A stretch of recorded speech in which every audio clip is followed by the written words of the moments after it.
전현 당장 군복 벗겨. 병사들 앞에서 확인해 봐야겠어. 창룡부대 연병장은 숨이 막히도록 얼어붙었습니다. 혹한기 훈련에서 가난한 집 외아들이 죽었는데 지휘관 아들은 PX에서 컵라면을 먹고 있었던 충격적인 반전.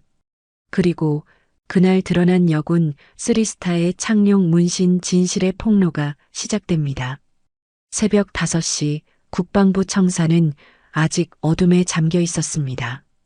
하지만 13층 중장실에는 벌써 불이 켜져 있었죠. 장미연 중장은 어김없이 새벽부터 책상 앞에 앉아 있었습니다. 대한민국 최초의 여군 쓰리스타. 그 무게는 생각보다 훨씬 무거웠습니다. 특히 아버지가 전 참모총장이었다는 사실은 더욱 그녀를 올감했죠. 사람들의 시선이 늘 따가웠습니다. 아버지 덕분에 올라간 거 아니야? 여자라서 특별 대우 받는 거지. 이런 소리들을 들을 때마다 장미연은 더욱 철저해졌습니다. 중장님, 오늘도 일찍 오셨네요. 부관 김대위가 커피를 가져다 주며 말했습니다. 응, 고마워요. 오늘 일정은 어떻게 되나요? 상급부대 점검 보고서 검토하시고 오후에는 예산회의가 있습니다. 그런데 중장님, 김대위가 조심스럽게 말을 꺼냈습니다. 요즘 창룡부대 쪽에서 이상한 소문들이 돌고 있다는 이야기가 있던데요. 장미연의 손이 잠시 멈췄습니다. 창룡부대 아버지가 젊은 시절 연대장으로 복무했던 그에게는 특별한 의미가 있는 부대였죠. 어떤 소문 말인가요? 글쎄요, 확실하지는 않지만 군납 관련해서 뭔가 문제가 있다는 이야기들이 들려오고 있습니다. 장미연은 고개를 끄덕이며 서류를 펼쳤습니다. 하지만 마음 한편에는 불안함이 자리 잡고 있었죠. 요즘 들어 이런 소문들이 자주 귀에 들어왔거든요. 병사들의 부당한 대우, 장비 부족, 그리고 그 뒤에 숨어 있는 어두운 거래들. 창룡은 조선의 수호신이다. 언제나 정의롭고 당당해야 한다. 아버지가 생전에 자주 하셨던 말씀이 머릿속에 맴돌았습니다. 오전 업무를 마치고 점심을 먹으러 가던 길, 장미연은 복도에서 몇 명의 영관급 장교들이 수군거리는 소리를 들었습니다. 창룡부대에서 또 사고 났다더라. 이번엔 뭔데? 병사 하나가 훈련 중에 쓰러졌대. 심장마비라고 하던데. 요즘 젊은 애들이 체력이 딸려서 그런 거 아냐?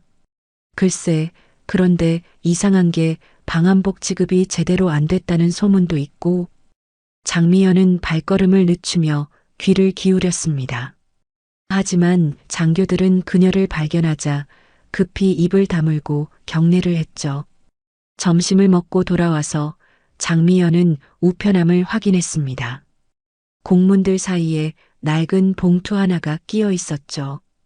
발신인 표시가 없는 익명의 편지였습니다. 봉투 겉면에는 떨리는 글씨로 장미연 중장님께 개인적으로라고 적혀 있었습니다. 뭔가 불길한 예감이 들었지만 장미연은 조심스럽게 봉투를 열어보았습니다. 편지지는 거칠었고 글씨는 떨리는 손으로 쓴 듯 흔들렸습니다.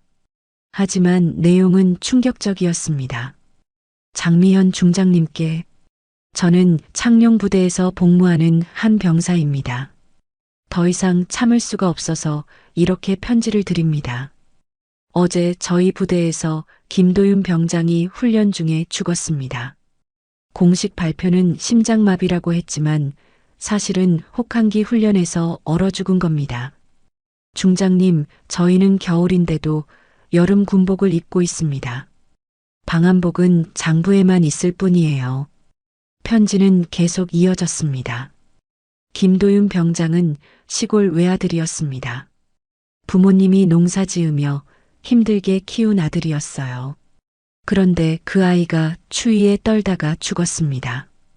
반면 박정우 대령의 아들 박지훈 일병은 PX에서 따뜻하게 근무하고 있습니다. 이게 공정한 군대입니까?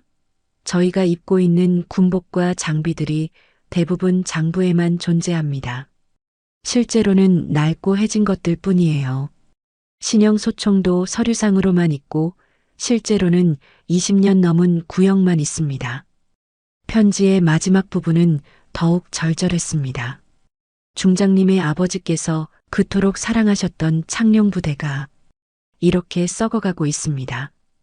병사들의 목숨을 담보로 한 더러운 장사가 벌어지고 있어요. 부디 도와주십시오. 더 이상 억울한 죽음이 없기를 바랍니다. 하지만 이 편지가 발각되면 저도 위험할 수 있으니 조심스럽게 접근해 주시기 바랍니다. 편지를 다 읽고 나니 손이 떨렸습니다. 컵을 들어 물을 마시려 했지만 손이 너무 떨려서 컵을 제대로 잡을 수가 없었죠. 장미연은 잠시 눈을 감고 깊은 숨을 쉬었습니다. 창밖을 내다보니 창룡 부대가 있는 방향이 보였습니다. 저 멀리 산 너머에 아버지의 혼이 깃든 부대가 있었죠.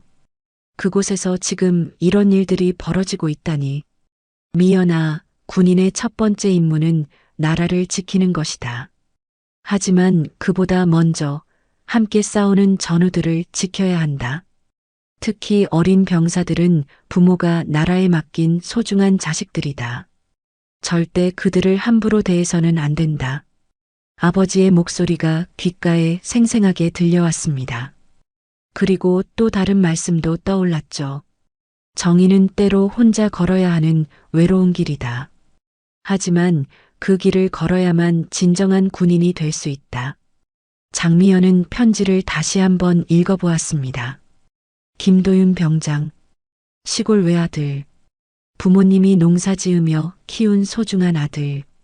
그 아이가 추위에 떨다가 죽었다는 것입니다.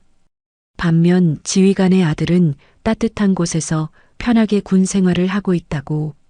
이런 불공정이 어떻게 가능할 수 있단 말입니까? 해가 지고 있었습니다. 석양이 국방부 청사를 붉게 물들이고 있었죠. 마치 창룡의 붉은 그림자가 드리워지는 것 같았습니다. 장미연은 결심했습니다. 이 문제를 그냥 넘어갈 수는 없었습니다. 부관, 장미연이 큰 소리로 불렀습니다. 네, 중장님. 내일 일정 모두 취소해 주세요. 네, 중장님, 무슨 일이시라도 급한 출장이 생겼어요. 며칠 걸릴 것 같습니다. 장미연의 목소리에는 전에 없던 결의가 담겨 있었습니다. 장미연은 서랍에서 낡은 수첩을 꺼냈습니다. 아버지의 유품이었죠. 수첩 표지에는 창룡 문양이 새겨져 있었습니다. 페이지를 넘기니 아버지의 필체로 이런 글이 적혀 있었습니다. 썩은 것을 도려내지 않으면 건강한 것도 함께 썩는다. 용기 있는 자만이 칼을 들 수 있다. 장미연은 그 글을 오랫동안 바라보았습니다. 그리고 중얼거렸습니다. 아버지, 딸이 가겠습니다. 창룡의 명예를 되찾으러. 그날 밤 장미연은 침대에 누워도 잠이 오지 않았습니다.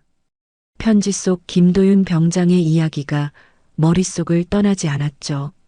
시골 외아들이 추위에 떨다가 죽었다는 그 끔찍한 현실이 계속 마음을 짓눌렀습니다. 새벽 4시 장미연은 일어나 아버지의 서재로 향했습니다. 벽면에 걸린 창룡 부대 사령관 시절 사진을 바라보며 중얼거렸죠. 아버지라면 어떻게 하셨을까? 그때 문득 아버지의 말씀이 떠올랐습니다. 미연아, 진실을 알고 싶으면 때로는 높은 자리를 내려놓아야 한다.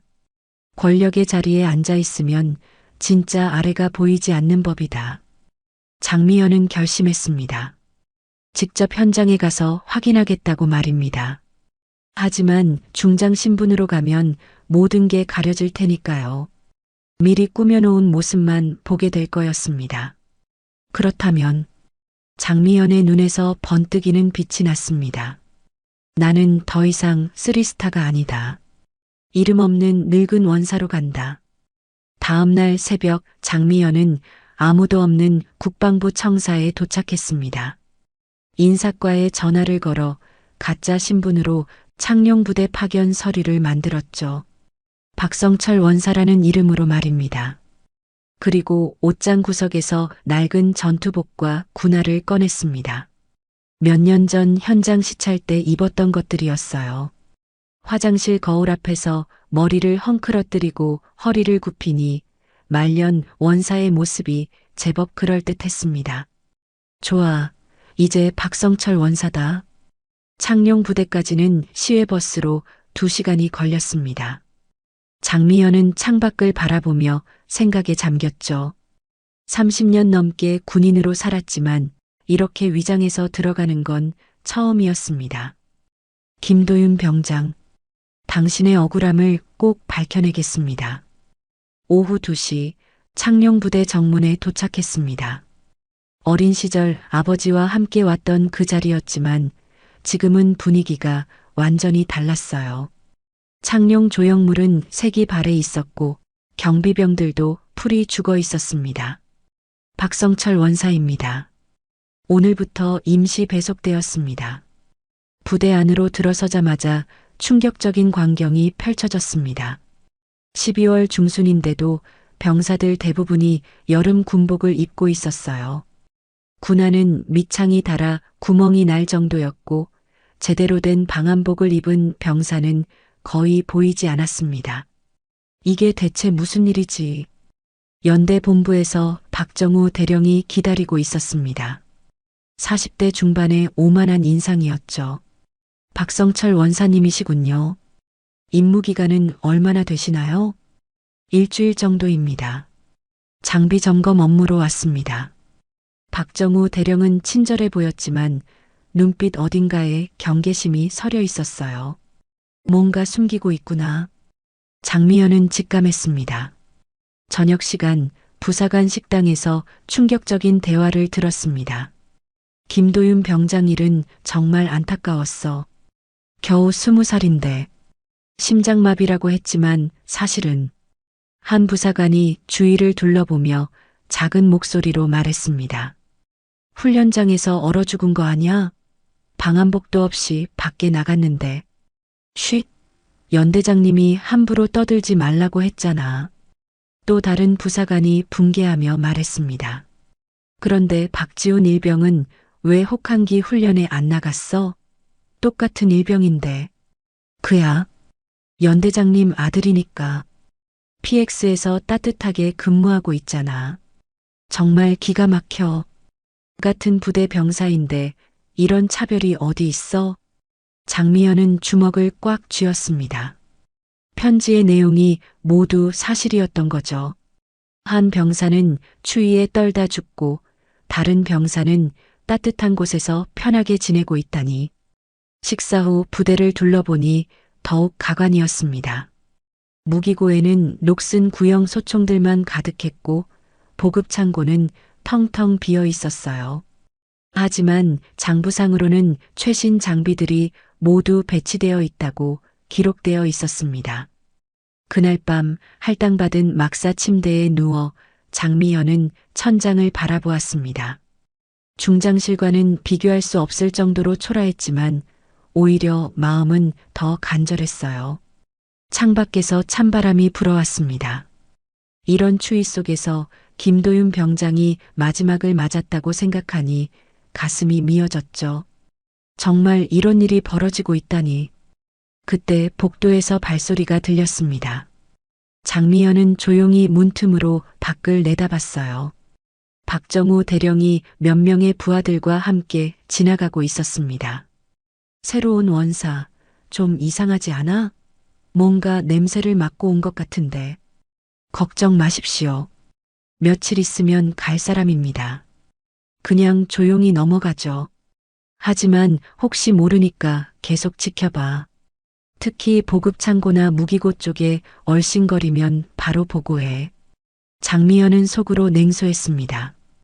역시 뭔가 숨기고 있구나. 내일부터 본격적으로 파헤쳐보자. 발소리가 멀어진 후 장미연은 다시 침대에 누웠습니다. 하지만 잠은 오지 않았어요. 머릿속에는 온갖 계획들이 스쳐 지나갔습니다. 김도윤 병장의 죽음, 사라진 장비들, 그리고 그 뒤에 숨은 진실. 반드시 밝혀내겠어.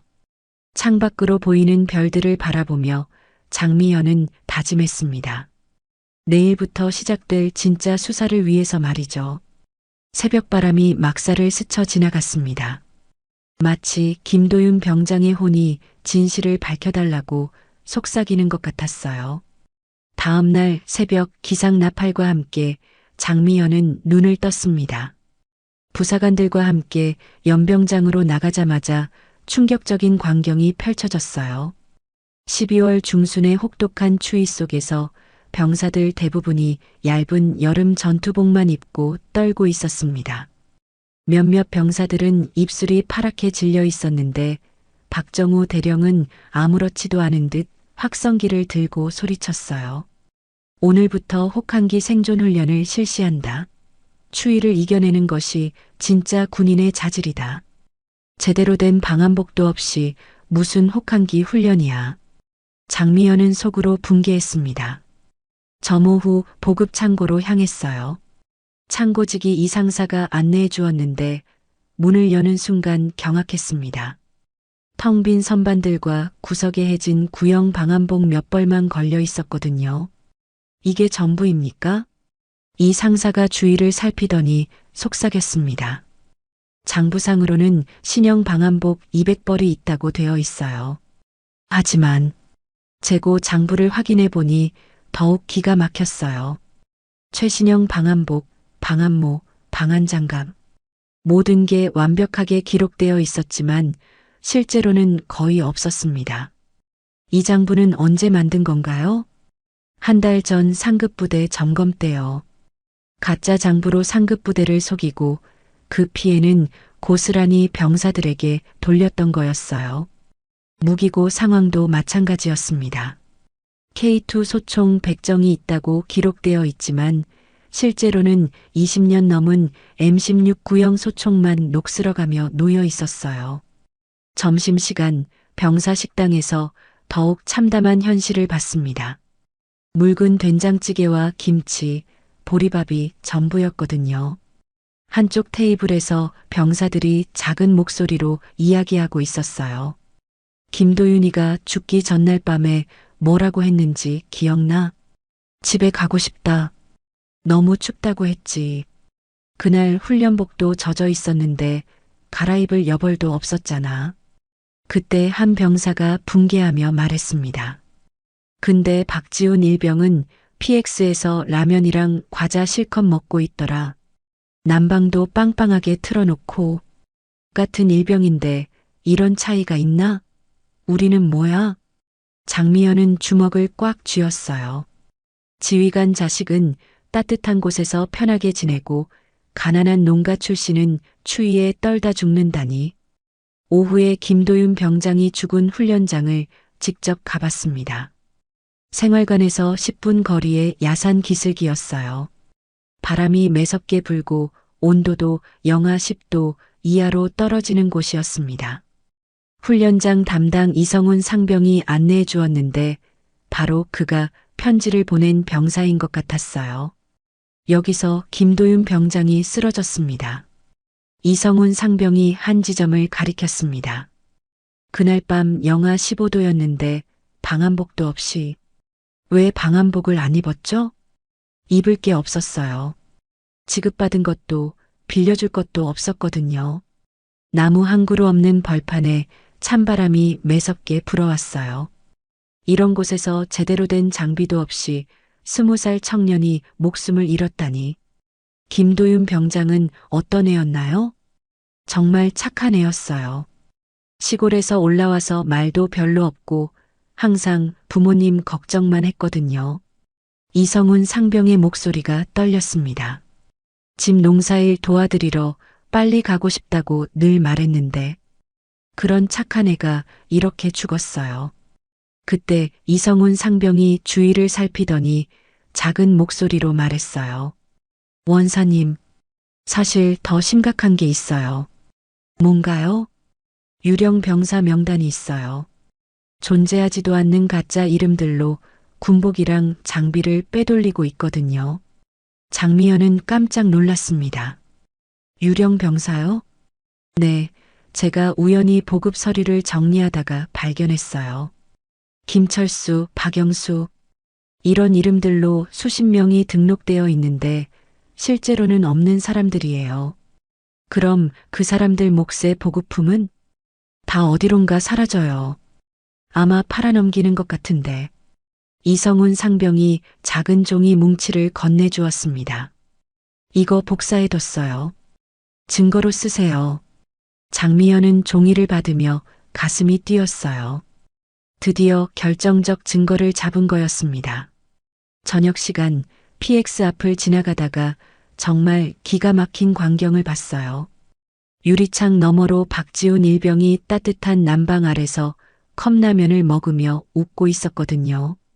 바로 그 순간 다른 병사들은 추운 생활관에서 얇은 담요로 떨고 있었습니다. 김도윤 병장이 훈련장에서 얼어 죽던 그 시간에도 저 애는 저렇게 웃고 있었겠지.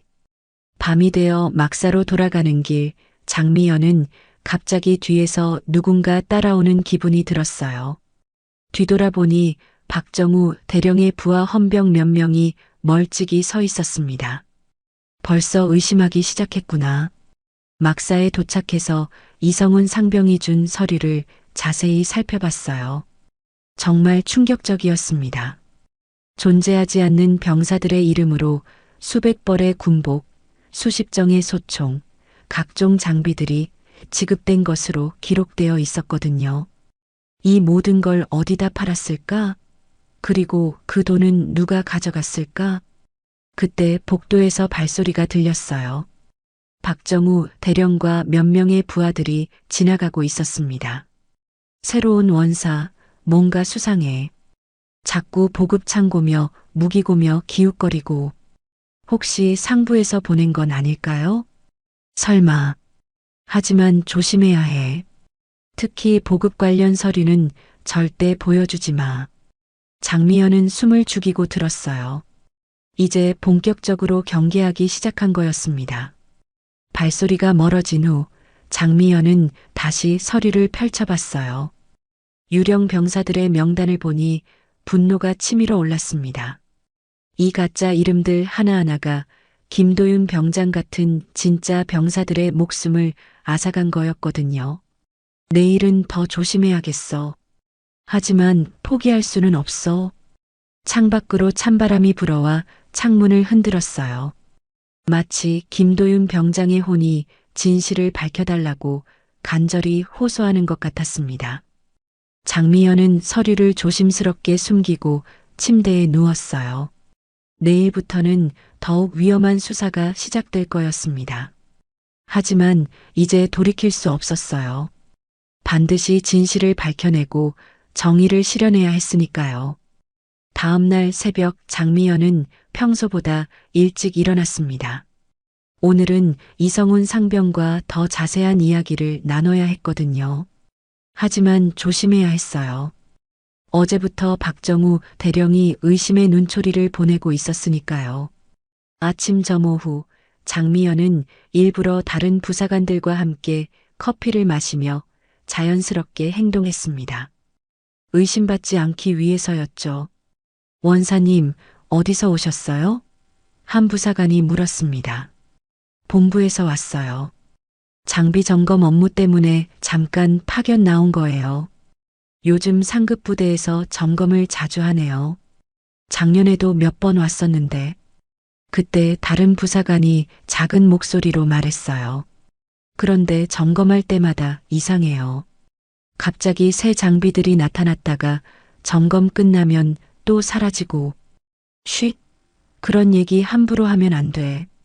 장미연은 귀가 번쩍 뜨였습니다. 역시 상급 부대 점검 때만 임시로 장비를 가져다 놓고 속이고 있었던 거였어요. 오전 10시쯤 장미연은 이성훈 상병이 근무하는 보급계로 갔습니다. 다행히 다른 사람들은 모두 외부 업무로 나가고 이성훈 상병만 혼자 있었어요. 상병, 어제 준 서류 말인데 더 자세한 얘기를 들을 수 있을까요? 이성훈 상병은 주위를 살핀 후 작은 목소리로 말했습니다. 원사님, 사실 더 무서운 게 있어요. 유령 병사만이 아니라 아예 존재하지 않는 부대까지 만들어 놨거든요. 부대요? 네, 서류상으로는 창룡부대 이하의 특수작전대가 있다고 되어 있어요. 20명 규모로 말이에요. 하지만 그런 부대는 실제로 없어요. 이성훈 상병이 또 다른 서류 뭉치를 꺼냈습니다. 이 가짜 부대 이름으로 최신 무기들, 야간 투시경, 방탄복, 엄청난 장비들을 구매했다고 기록되어 있어요. 총 금액이 10억 원이 넘어요.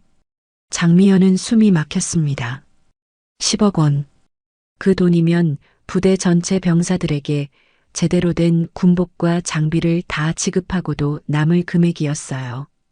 그 장비들은 다 어디로 갔을까요? 아마 해외로 밀매된 것 같아요. 며칠 전에 우연히 연대장실 앞을 지나가는데 전화 통화하는 소리를 들었거든요. 물건은 언제 부산항으로 보내냐, 돈은 언제 입금되냐, 이런 얘기들. 그때 갑자기 문이 열리며 박정우 대령이 들어왔습니다. 이성훈 상병은 재빨리 서류를 서랍에 숨겼어요. 뭐 하고 있나? 박정우 대령의 목소리가 차갑게 울렸습니다. 보급 현황을 점검하고 있었습니다. 장미현이 태연하게 대답했어요. 박정우 대령은 의심스러운 눈으로 두 사람을 번갈아 보더니 말했습니다. 원사, 오늘 오후에 제 사무실로 오시죠. 할 말이 있어요. 네, 알겠습니다. 박정우 대령이 나간 후 이성훈 상병이 식은땀을 흘렸어요. 원사님, 위험해요. 연대장이 완전히 의심하고 있어요. 괜찮아요. 하지만 더 조심해야겠네요. 점심시간에 장미연은 김도윤 병장과 같은 생활관에 있던 병사들을 만났습니다. 그들에게서 더욱 가슴 아픈 이야기를 들을 수 있었어요. 김도윤이는 정말 착한 애였어요. 한 병사가 눈물을 글썽이며 말했습니다. 집에 혼자 계신 어머니 걱정만 하고 마지막 날에도 어머니가 아프시다는데 휴가라도 나갔으면 좋겠다고 했어요. 그런데 훈련 나가기 전에 뭐라고 했는지 아세요? 오늘은 왠지 집에 가고 싶다고. 또 다른 병사가 붕괴하며 말했어요. 박지훈 일병하고 정말 대조적이었어요. 김도윤이는 추위에 떨면서도 훈련에 성실했는데 박지훈이는 아버지 백으로 PX에서 놀고만 있잖아요. 심지어 김도윤이가 죽던 날에도 박지훈이는 PX에서 치킨 시켜 먹고 있었어요. 장미연은 주먹을 쥐었습니다. 같은 나이 같은 계급인데 이런 차별이 있을 수 있단 말입니까? 오후 3시 약속 시간에 맞춰 연대장실을 찾아갔습니다. 박정우 대령은 책상에 앉아 서류를 보고 있었는데 장미연이 들어가자 날카로운 눈빛으로 쳐다봤어요. 앉으시죠, 원사. 네. 원사님이 여기 온 진짜 목적이 뭔가요? 박정우 대령의 직설적인 질문에 장미연은 당황하지 않고 대답했어요. 장비 점검 업무라고 말씀드렸잖습니까? 그런데 왜 자꾸 병사들이랑 대화하고 보급 서류를 뒤지고 다니시는 거죠? 점검 업무의 일환입니다. 박정우 대령이 책상을 탁 치며 일어났어요. 거짓말 마시죠. 원사님 정체가 뭔지 알아봤거든요. 박성철이라는 원사는 존재하지 않아요. 장미연의 심장이 빨리 뛰기 시작했습니다. 들켰구나. 그래서 다시 묻겠습니다. 당신 정체가 뭐고 여기 왜 왔어요? 그때 갑자기 문이 열리며 헌병 2명이 들어왔어요. 연대장님 지시에 따라왔습니다. 저 사람 신원을 확인해야겠어. 혹시 간첩일 수도 있으니까 옷부터 벗겨봐. 장미연은 절체절명의 순간이었습니다. 하지만 아직 포기할 수는 없었어요. 마지막까지 버텨봐야 했습니다. 잠깐만요. 제가 간첩이라는 증거가 있나요? 증거는 나중에 찾으면 돼. 일단 신원부터 확인하자고. 헌병들이 장미연에게 다가왔어요. 이제 정말 끝인가 싶었습니다. 그런데 그때 연대장실 창문 너머로 병사들이 연병장에서 훈련하는 모습이 보였어요. 여전히 얇은 옷을 입고 추위에 떨고 있는 그들의 모습을 보니 장미연은 다시 한번 결심했습니다. 김도윤 병장의 억울함을 반드시 밝혀내겠어. 설령 내 정체가 드러나더라도. 헌병들의 손이 장미연의 군복 단추에 닿는 순간이었습니다. 모든 것이 드러나는 순간이 다가오고 있었어요. 헌병들의 손이 장미연의 군복 단추에 닿는 순간 연대장실 문이 갑자기 벌컥 열렸습니다. 연대장님, 큰일 났습니다. 한 부사관이 헐떡이며 뛰어들어왔어요. 뭔 일이야, 이 바쁜 와중에. 상급 부대에서 긴급 점검단이 온다고 연락 왔습니다. 1시간 후에 도착한다고. 박정우 대령의 얼굴이 순식간에 하얗게 질렸어요. 헌병들도 당황한 기색이 역력했습니다. 뭐, 갑자기, 미리 연락도 없이? 네, 그냥 깜짝 점검이라고. 지금 당장 부대 전체가 비상이에요. 박정우 대령은 식은땀을 흘리며 장미연을 쳐다봤어요. 지금 당장 점검에 대비해야 하는데 이런 일로 시간을 보낼 여유가 없었거든요. 원사, 일단 가보시죠. 이 일은 나중에 다시 얘기하겠어요. 장미연은 속으로 안도의 한숨을 쉬었습니다. 정말 아슬아슬한 순간이었어요. 연대장실을 나오자마자 부대 전체가 발칵 뒤집어진 상태였습니다. 병사들은 부랴부랴 청소에 나섰고 부사관들은 서류를 정리하느라 정신없이 뛰어다니고 있었어요. 가장 흥미로운 건 보급 창고 쪽이었습니다. 갑자기 트럭들이 들어와서 새 군복들과 장비들을 나르고 있었거든요. 역시 점검 때만 임시로 가져다 놓는구나. 장미연은 이성훈 상병을 찾아갔어요.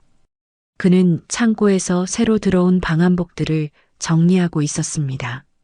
상병, 이 옷들 어디서 가져온 거예요? 이성훈 상병이 주위를 살피더니 작은 목소리로 말했어요. 다른 부대에서 빌려온 거예요. 점검 끝나면 다시 돌려줘야 해요.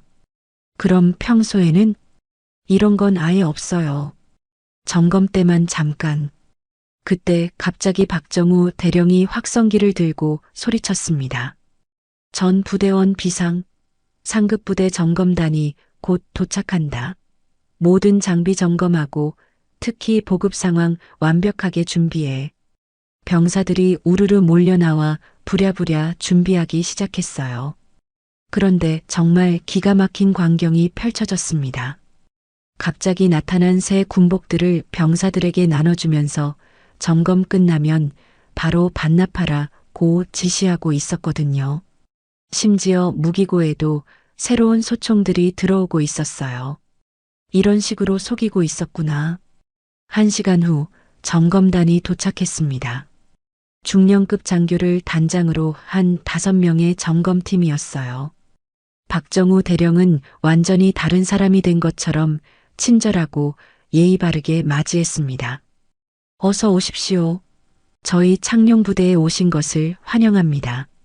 점검이 시작되었어요. 보급 창고를 둘러본 점검단은 만족해했습니다. 오, 방한복 상태가 아주 좋네요. 병사들 관리가 잘 되어 있어요. 감사합니다. 저희가 항상 병사들 복지에 신경 쓰고 있거든요. 박정우 대령의 뻔뻔한 거짓말에 장미연은 속이 뒤틀렸어요. 무기고 점검에서도 마찬가지였습니다. 최신형 K2 소총들이 잘 관리되어 있네요. 네, 병사들 훈련도 열심히 하고 있습니다. 점검단이 연병장에서 병사들을 점검할 때는 더욱 가관이었어요. 모든 병사들이 새 군복을 입고 반듯하게 서 있었거든요. 며칠 전까지 해진 옷을 입고 떨고 있던 그 병사들 말이에요. 점검단장이 몇 명의 병사들에게 물어봤습니다. 군복 상태는 어때요? 보고합니다. 아주 좋습니다. 추위는 안 타요? 보고합니다. 방한복이 완벽해서 춥지 않습니다. 병사들은 거짓말을 할 수밖에 없었어요. 진실을 말하면 나중에 어떤 보복이 있을지 모르니까요. 점검이 끝나고 점검단이 돌아간 후 정말 기가 막힌 일이 벌어졌습니다. 트럭들이 다시 와서 모든 새 장비들을 다시 가져갔거든요. 야, 빨리 군복 벗어. 반납해야 한다고. 소총도 빨리 무기고에 넣어. 불과 2시간 만에 부대는 다시 원래 모습으로 돌아갔어요. 병사들은 다시 해진 옷을 입고 추위에 떨기 시작했습니다. 장미연은 정말 분노가 치밀어 올랐어요. 이런 식으로 상급 부대를 속이고 병사들을 기만하고 있었던 거였습니다. 저녁 시간 이성훈 상병이 조심스럽게 장미연에게 다가왔어요. 원사님, 아까 위험했죠? 연대장이 정체를 의심하고 있어요. 알고 있어요. 하지만 포기할 수는 없어요. 사실 더 큰 문제가 있어요. 이성훈 상병이 더욱 작은 목소리로 말했습니다. 김도윤 병장 사건. 단순한 사고가 아닐 수도 있어요. 무슨 뜻이에요? 김도윤이가 죽기 며칠 전에 뭔가 이상한 일이 있었거든요. 보급 서류를 정리하다가 유령부대 명단을 발견했대요. 그래서 몇 명한테 얘기했는데 장미연의 가슴이 뛰기 시작했어요. 그 후에 갑자기 혹한기 훈련에 투입된 거예요. 다른 병사들은 빠지는데 김도윤이만 혼자. 설마 의도적으로? 확실하지는 않지만 너무 우연이 많아요. 이성훈 상병의 말을 듣고 나니 소름이 돋았어요. 혹시 김도윤 병장의 죽음이 단순한 사고가 아니라 입막음을 위한 것이었다면 그날 밤 장미연은 잠을 이룰 수 없었습니다. 김도윤 병장이 진실을 알았기 때문에 죽임을 당했을 가능성이 점점 커 보였거든요. 창밖에서 바람이 불어왔어요. 마치 김도윤 병장의 혼이 진실을 밝혀달라고 간절히 호소하는 것 같았습니다. 반드시 진실을 밝혀내겠어. 설령 내 목숨을 걸더라도. 장미연은 주먹을 꽉 쥐고 다짐했습니다. 이제 더 이상 물러설 곳이 없었어요. 내일은 더욱 위험한 수사가 기다리고 있을 것 같았지만 포기할 수는 없었습니다. 다음 날 새벽 장미연은 평소보다 훨씬 일찍 일어났습니다. 어젯밤 이성훈 상병의 말이 계속 머릿속을 맴돌았거든요. 김도윤 병장의 죽음이 단순한 사고가 아닐 수도 있다는 끔찍한 가능성 말이에요. 기상 나팔이 울리기 전 장미연은 조용히 막사를 나와 김도윤 병장이 마지막으로 생활했던 생활관으로 향했습니다. 그곳에서 더 많은 단서를 찾을 수 있을 것 같았거든요. 생활관은 을씨년스럽게 조용했어요. 김도윤 병장의 침상은 그대로 비어 있었고 그의 개인 물품들은 이미 고향으로 보내진 상태였습니다. 원사님? 갑자기 뒤에서 목소리가 들렸어요. 돌아보니 김도윤 병장과 같은 생활관을 썼던 최민수 일병이 서 있었습니다. 아직 잠이 덜 깬 얼굴이었죠. 아, 미안해요. 깨웠나요? 아니에요. 요즘 잠이 잘 안 와서요. 김도윤이 생각나서. 최민수 일병의 목소리가 떨렸어요. 장미연은 기회라고 생각했습니다. 김도윤 병장과 친했나요? 네, 같은 고향이었거든요. 시골에서 올라온 거라 서로 의지했어요. 최민수 일병이 김도윤 병장의 빈 침상을 바라보며 말했습니다. 원사님, 사실 이상한 게 있어요. 뭔가요? 김도윤이가 죽기 며칠 전에 갑자기 무서워하더라고요. 누군가 나를 지켜보고 있는 것 같다고 하면서 장미연의 심장이 빨리 뛰기 시작했어요. 그리고 하루는 보급계에서 돌아와서는 큰일 났다. 나 때문에 다른 사람들도 위험해질 수 있다고 중얼거렸어요. 무슨 뜻인지 물어봤나요? 물어봤는데 대답을 안 하더라고요. 그냥 모르는 게 나으라고만. 그때 갑자기 생활관 문이 벌컥 열리며 박정우 대령이 들어왔습니다.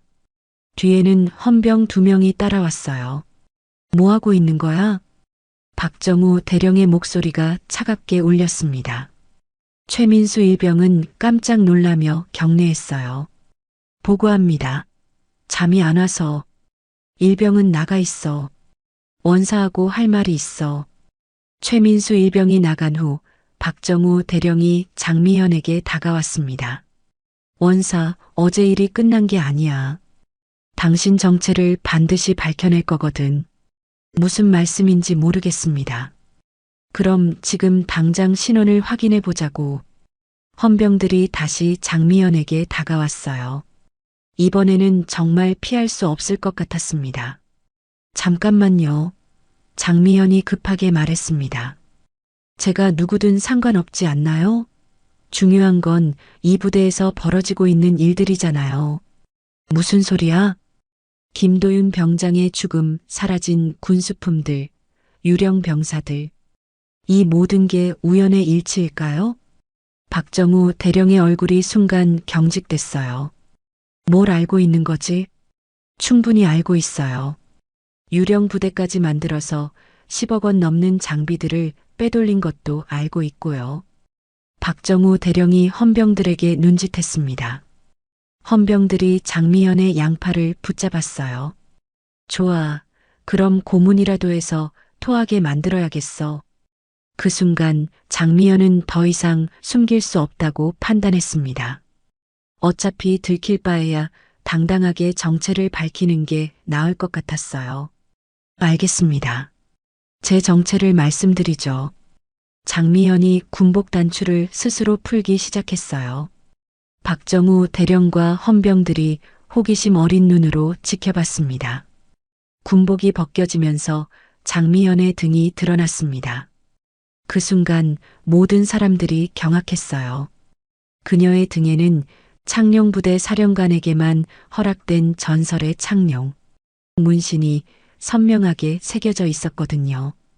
용의 몸체가 등 전체를 감싸며 올라가는 장엄한 모습이었습니다. 박정우 대령이 그 문신을 보는 순간 얼굴이 하얗게 질렸어요. 이럴 수가.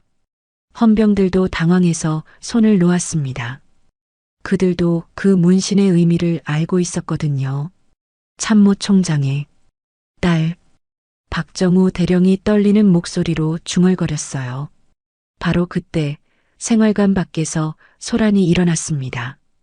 어디선가 병사들이 우르르 몰려와서 창문 너머로 안을 들여다보고 있었어요. 저분이 진짜 장군님이세요? 창룡 문신 전설로만 들었던 소문이 순식간에 퍼져나갔습니다. 복도에 연병장에 부대 전체에 장미연의 정체가 알려지기 시작했어요. 몇 분 후 수백 명의 병사들과 부사관들이 생활관 앞 연병장에 모여들었습니다. 그들은 모두 무릎을 꿇고 경례 자세를 취했어요. 중장님, 진짜 장군님이셨습니까? 병사들의 울부짖는 목소리가 부대 전체에 울려 퍼졌습니다. 그 중에는 눈물을 흘리는 병사들도 많았어요. 우리를 구하러 오신 거죠? 김도윤이의 억울함을 풀어주실 거죠? 이성훈 상병도 눈물을 글썽이며 무릎을 꿇었습니다. 중장님, 정말 감사합니다. 저희를 포기하지 않으셨군요. 장미연은 군복을 다시 입으며 병사들을 바라봤어요. 그들의 간절한 눈빛에서 희망을 읽을 수 있었습니다. 박정우 대령은 완전히 당황한 채로 서 있었어요. 이제 모든 게 끝났다는 걸 알고 있었거든요. 대령, 장미연이 차갑게 말했습니다. 이제 모든 걸 털어놓으시죠. 김도윤 병장을 왜 죽였습니까? 저는 유령 부대로 빼돌린 10억 원은 어디에 숨겨뒀고 김도윤 병장이 그 사실을 알았기 때문에 제거한 거 아닙니까? 박정우 대령의 다리가 후들거렸어요. 이제 정말로 모든 게 끝이었습니다. 연병장에서는 병사들의 함성이 계속 이어졌어요. 중장님, 중장님. 장미연은 창밖을 내다보며 다짐했습니다. 이제 진짜 수사가 시작될 때였어요. 장미연의 정체가 드러난 후 창룡 부대는 완전히 뒤바뀌었습니다. 병사들은 희망에 찬 눈빛으로 그녀를 바라봤고 박정우 대령과 그의 측근들은 공포에 떨고 있었어요. 헌병들, 박정우 대령을 구금하시오. 장미연의 명령이 떨어졌습니다. 잠깐만요. 저에게도 변명할 기회를. 변명은 군 법정에서 하시죠. 하지만 박정우 대령은 쉽게 포기하지 않았어요. 그에게는 아직 마지막 카드가 남아 있었거든요. 중장님, 저만 체포하시면 안 돼요. 이 일에는 더 큰 손들이 개입되어 있거든요. 장미연이 발걸음을 멈췄습니다. 무슨 뜻입니까? 정치권과 연결된 거대한 카르텔이 있어요. 저는 그냥 말단일 뿐이에요. 박정우 대령이 급하게 말을 이었습니다. 국정감사 때 국회의원들이 와서 직접 지시했어요. 군납업체들과 손잡고 장비를 빼돌리라고. 장미연은 놀랐지만 차분하게 대답했어요. 그렇다면 더욱 철저히 수사해야겠네요. 증거를 제시하시죠. 연대장실 금고에 모든 증거가 있어요. 정치인들과 주고받은 문서들, 해외 계좌번호, 거래 내역서. 2시간 후 장미연은 수사팀과 함께 연대장실 금고를 열었습니다.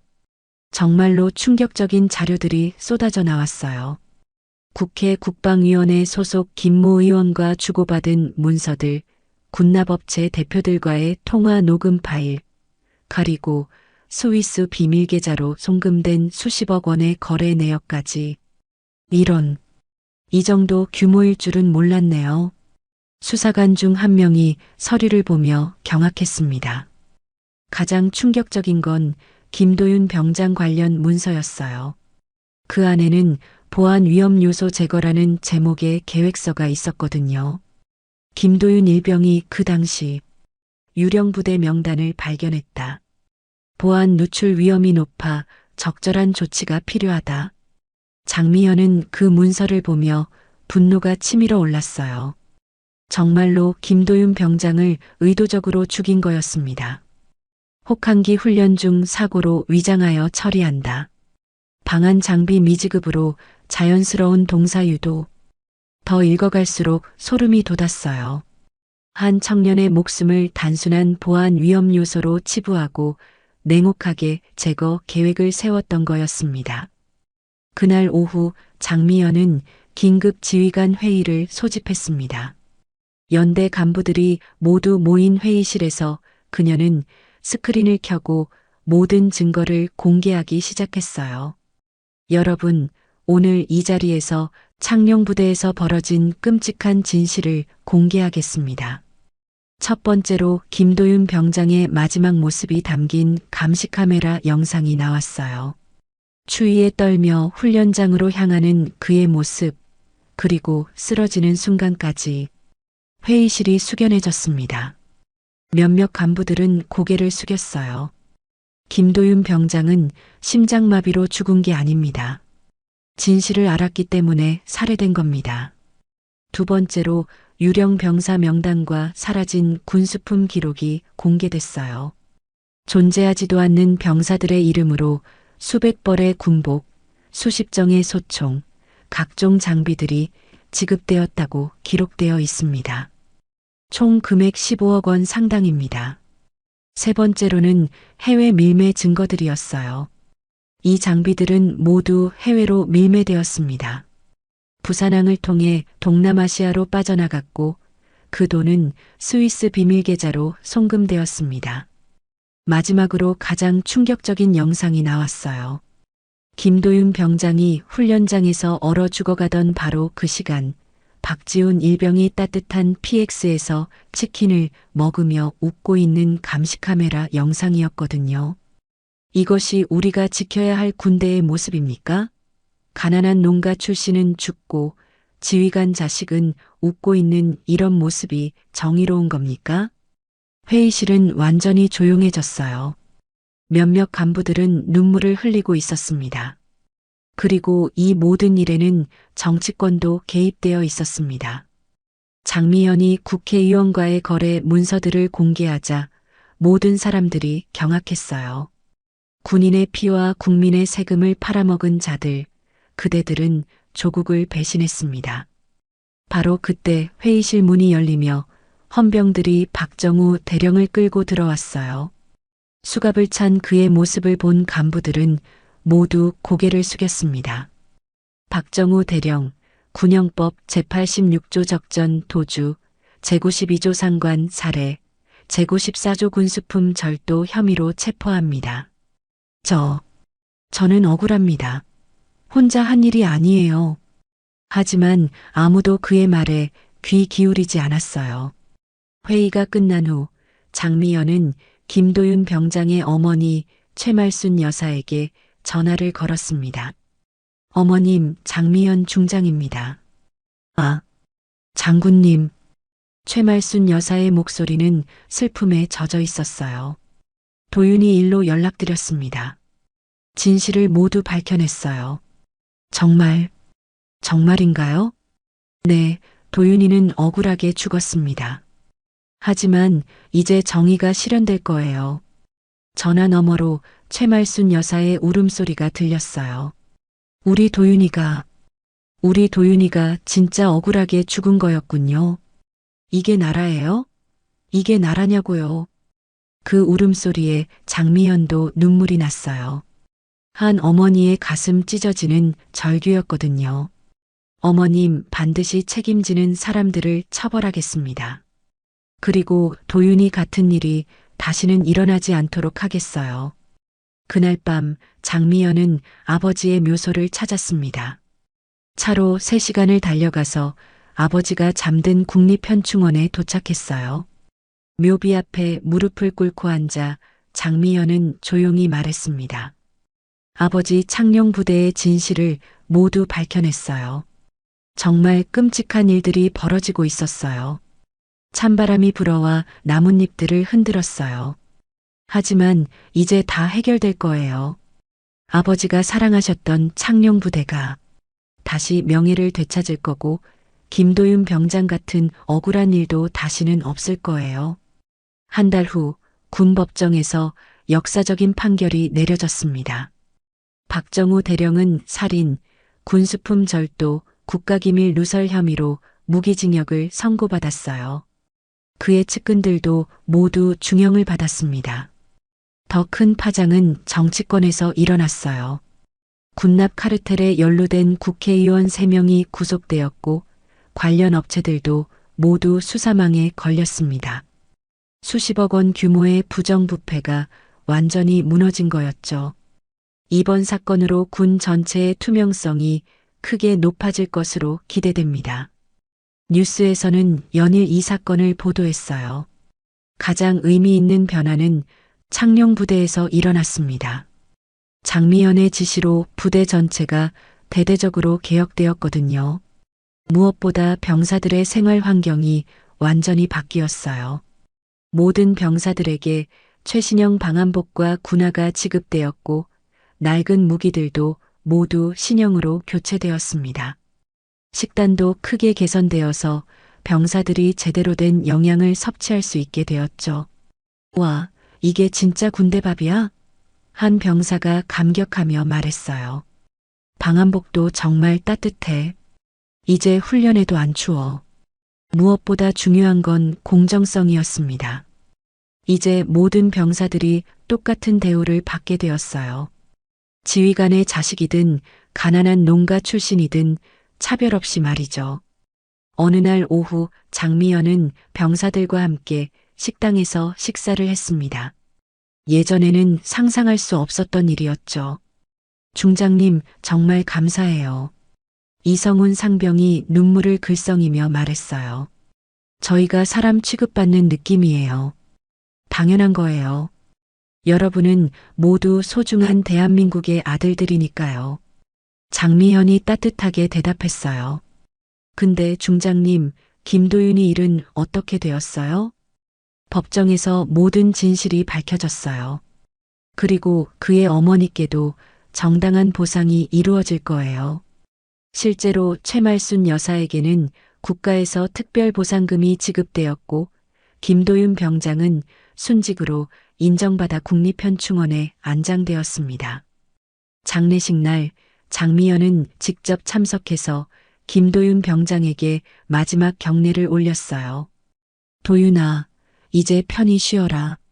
내가 꿈꾸던 공정한 군대를 만들어 놓을게. 최말순 여사는 장미연의 손을 꽉 잡으며 울먹였어요. 장군님 덕분에 우리 도윤이가 억울함을 풀었어요. 정말 감사해요.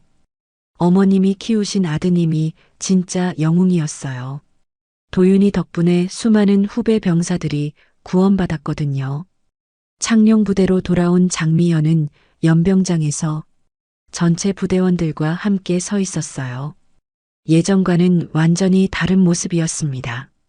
모든 병사들이 똑같은 신형 군복을 입고 당당하게 서 있었거든요.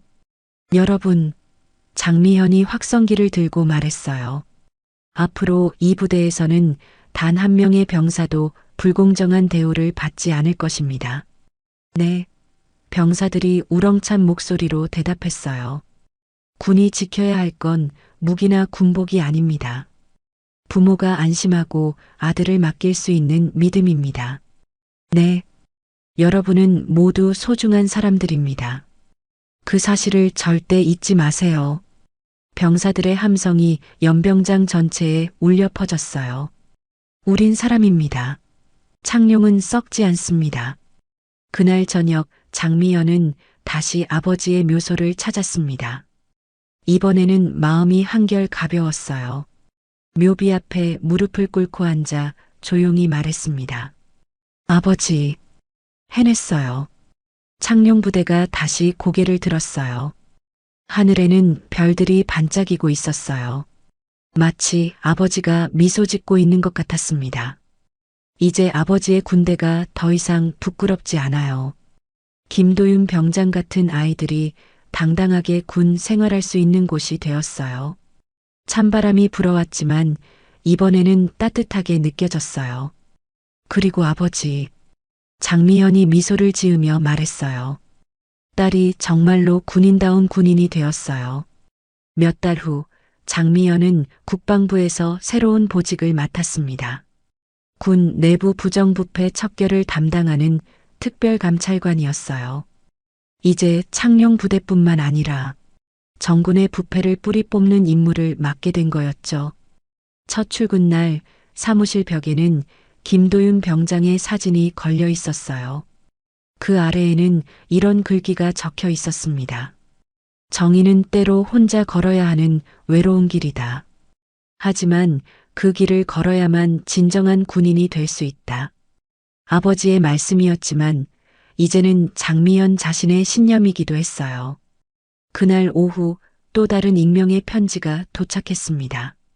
이번에는 다른 부대에서 벌어지고 있는 부정부패를 고발하는 내용이었어요. 장미연은 편지를 읽으며 미소를 지었습니다. 이제 또 다른 김도윤 병장들을 구해야 할 시간이었거든요. 좋아, 이번에도 해보자. 사무실 창밖으로 보이는 하늘에는 청룡이 날아오르는 것 같은 구름이 떠 있었어요. 마치 정의가 승리했다는 걸 알려주는 것 같았습니다. 대한민국 최초의 여군 3스타 장미연 중장의 새로운 도전이 시작되었습니다. 창룡부대의 붉은 그림자는 이제 정의의 상징이 되어 모든 부대를 지켜보고 있었어요. 김도윤 병장의 희생은 헛되지 않았습니다. 그의 죽음이 수많은 후배 병사들에게 희망을 안겨주었고 썩어가던 군대를 다시 일으켜 세웠거든요. 진짜 영웅은 화려한 무공을 세운 사람이 아니라 옳은 일을 위해 목숨을 바친 평범한 청년이었던 거였습니다. 오늘도 함께 해주셔서 감사합니다. 달빛 인생 사연은 가족 이야기, 노후 드라마, 감동 오디오북을 통해 여러분의 마음에 작은 위로와 공감을 전하고 있습니다. 앞으로도 더 많은 인생 사연과 감동 이야기를 함께 하시려면 구독과 좋아요, 알림 설정 꼭 부탁드립니다.